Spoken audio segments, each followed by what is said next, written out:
O Brasil vai experimentar um crescimento evangélico como nunca houve antes na história do mundo, porque eles vão começar a perseguir na igreja, e aí os verdadeiros cristãos vão se manifestar, vão pagar o preço, e os infiéis vão se converter, e a igreja vai crescer, porque é nessa hora que Deus ele vai velar pelo seu povo, que o Espírito Santo vai velar pela sua noiva, e a igreja vai crescer. Se você pode levantar a sua mão, dá um prato de glória a Deus aí.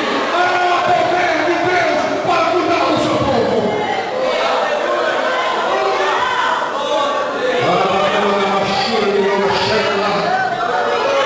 Os homens estão achando que vão colocar uma atadura na nossa boca, coitado deles. Eles estão pensando que vão colocar algema nos nossos pés. Podem até colocar, podem dizer, olha, eu estou preso, mas as minhas mãos estão livres, a minha boca está livre. Enquanto eu tiver fôlego, eu vou falar, eu vou pregar, eu vou cantar.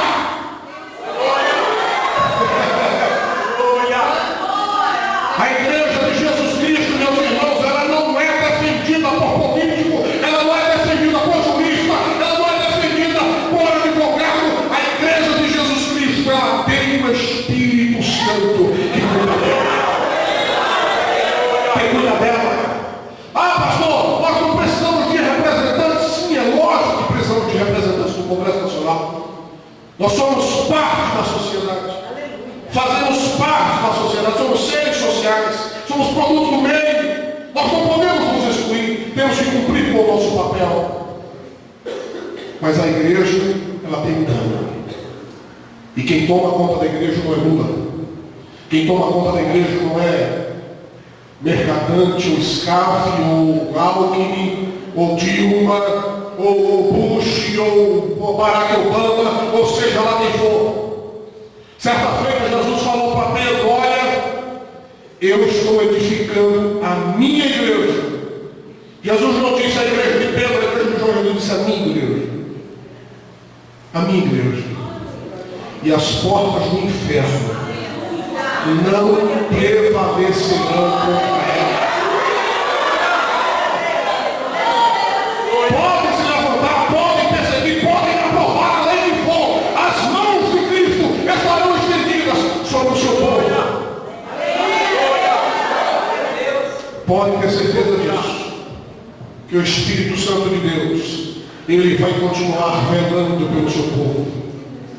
A ação insubstituível do Espírito Santo em nossas vidas, queridos, ela precisa ser entendida de forma cada dia mais clara, cada dia mais esclarecedora, porque quando nós entendemos o trabalhar do Espírito Santo de Deus na nossa vida, nós entendemos que nós não estamos aqui em vão, nós não estamos nessa terra simplesmente como um crente que pega a Bíblia e vem para o culto e dá glória a Deus, fala língua estranha, toma ceia e evangeliza. Não, nós precisamos entender que como crentes que somos, tendo o Espírito Santo, nós somos um mensageiro de Deus na terra, e Deus nos colocou aqui para dizer para este mundo que haverá um juízo, que haverá uma sentença irrevogável, e que enquanto há tempo, o mundo precisa se arrepender.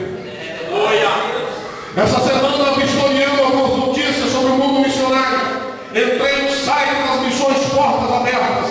Queridos, nós estamos presenciando homens, mulheres, jovens, crianças que estão morrendo simplesmente porque dizem de boca cheia, eu creio em Jesus Cristo. Pessoas que não podem carregar uma Bíblia em país muçulmano. O que disser que o pastor de semana passada foi apedrejado em Bangladesh, em praça pública, porque converteu o filho de um sheik muçulmano ao evangelho. E ele foi apedrejado em praça pública, mas morreu cantando. Morreu campeão.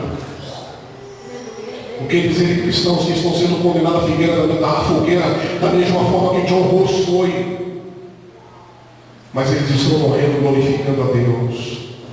É culto de missões, evangelismo, missão, uma questão de ação.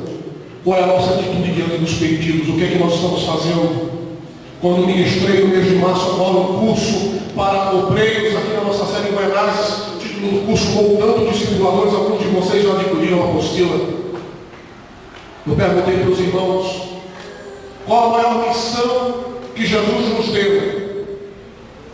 Jesus falou: ide, portanto, fazei discípulos de todas as nações, batizando-os em nome do Pai, do Filho e do Espírito Santo, ensinando-os a guardar todas as coisas que vos tenho ordenado ou mandado.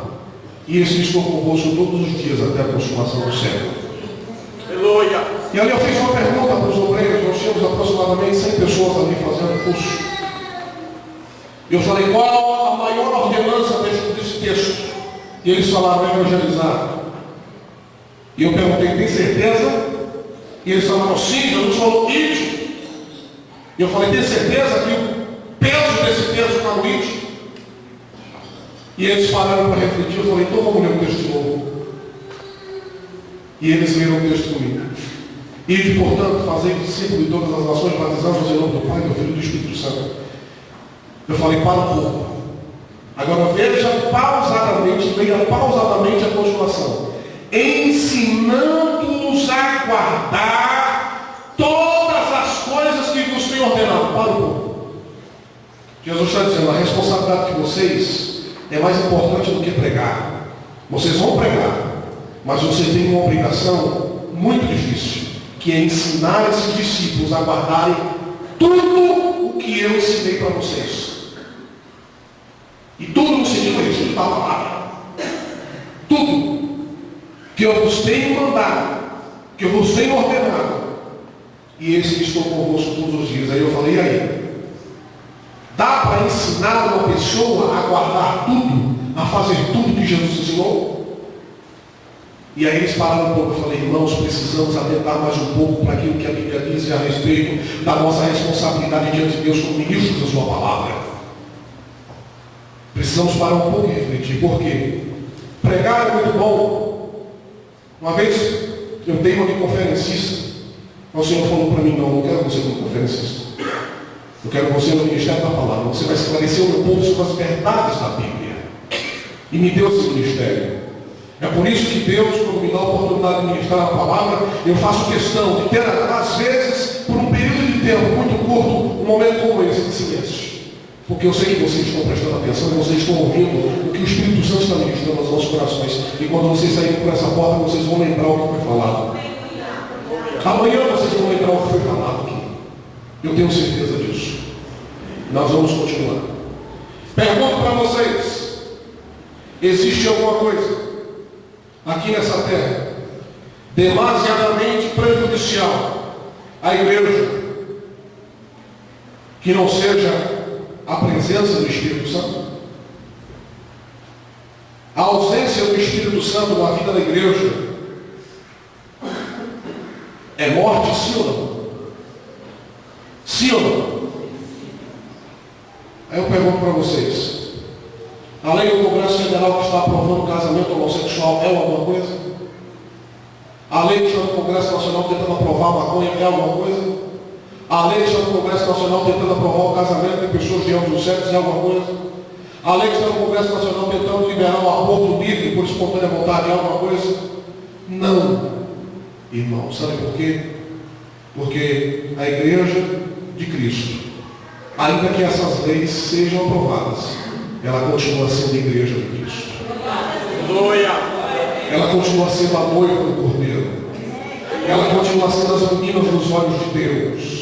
E não existe nada, por mais prejudicial que seja, como cidadãos aqui na terra, a gente pode até sofrer as pressões, a gente pode até sentir o impacto do explodir da bomba, mas nós estamos sendo guardados e preservados pela potente mão de Deus. E no momento do abrir e ficar de olhos, nós não sabemos quando, onde ou como vai ser, mas em um momento determinado por Ele mesmo, a trombeta soará, os mortos em Cristo ressuscitarão primeiro, a igreja será arrebatada, encontrando com os ressuscitados nas nuvens, encontrando com Cristo, e assim para sempre estaremos com Ele no céu.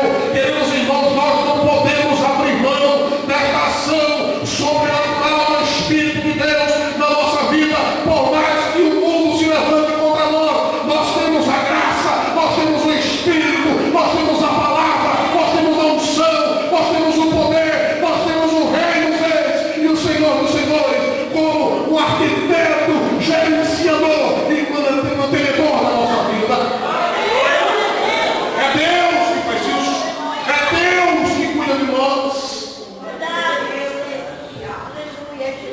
Hoje eu escutava um testemunho de um pastor que, enquanto estava terminando o texto, estou preparando um livro intitulado A Educação Cristã e os Princípios Norteadores da Teologia na Visão Reformada. E estava digitando alguma coisa quando o pastor Paulo Romero começou a falar da época de 1970. Eu sou novinho, não está nem nascido nessa época. 1970, 1960, 1950, ele foi falando, eu falei, pastor Paulo Romero já tem uma quilometragem bem avançada já. Né?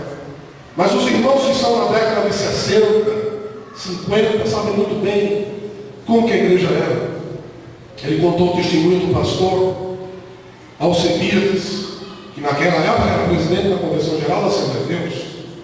E o pastor foi convidado de Manaus, pagaram passagem de avião, hotel, tudo para o pastor ser o ministrante da noite. E aí, antes da mensagem do pastor, deu a oportunidade do coral cantar. Aqui tem coral, pastor? Não tem coral. Por enquanto não tem. Né?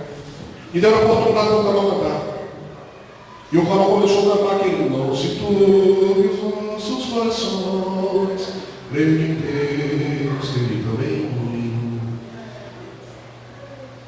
E o irmão parou de cantar e começou a chorar. E daqui a pouco a outra irmã que estava do lado parou de cantar e começou a chorar. E daqui a pouco o irmão lá do baixo atrás parou de cantar e começou a chorar. E foi contagiando o coral. Ele falou que o coral tinha aproximadamente umas 300 pessoas. Um mega coral tinha sido formado naquele dia, encerramento do congresso. E um a um começou a parar de cantar e começou a chorar. E daqui a pouco o regente também parou de cantar e começou a chorar. Irmãos, o coral começou a cantar às 8h30. O hino do coral durava aproximadamente 5 minutos. O coral cantou. O hino, o quebrantamento do povo foi tão grande que o Espírito Santo tomou conta da igreja de uma forma tão tremenda, tão poderosa, que era 9h40 e o pastor estava na frente do púlpito com o microfone na mão e não conseguiu dizer uma palavra para a igreja. O Espírito Santo tomou conta do culto. Eu lembro de uma época, recém-convertido, com a Bíblia embaixo do braço, com um grupo de aproximadamente 15 rapazes, num sol quente de 2 horas da tarde, em Recife, Pernambuco. Com um grupo Palavra da Fé, nós saíamos todo dia para evangelizar. Saíamos para evangelizar. Aquele grupo ia para ciclo de oração e ia evangelizando. E no domingo, nós saímos para evangelizar. Aquele sol de rachar grande. Se tem algum pernambucano aqui, sabe disso. Senhor Pernambucano, então está aqui. E nós fomos evangelizar. Naquele dia nós estávamos pregando para as pessoas na rua e um endemoniado se levantou e ele veio na nossa direção e falou, começou a xingar todo mundo e começou a falar mal da gente. E eu fiquei olhando para ele assim. E eu falei, Jesus, tem misericórdia. Não tinha muita sabedoria naquela época, como até hoje não tem. Mas eu fiquei olhando dizendo, Jesus, se o Senhor me der coragem, eu vou lá. Se o Senhor me der coragem, eu vou lá. Se o Senhor me der coragem, eu vou lá. E Deus me deu coragem, eu fui lá. Mas quando eu cheguei perto daquele homem, o Espírito Santo tomou conta do meu corpo. E eu levantei o dedo e disse, olha aqui, rapaz.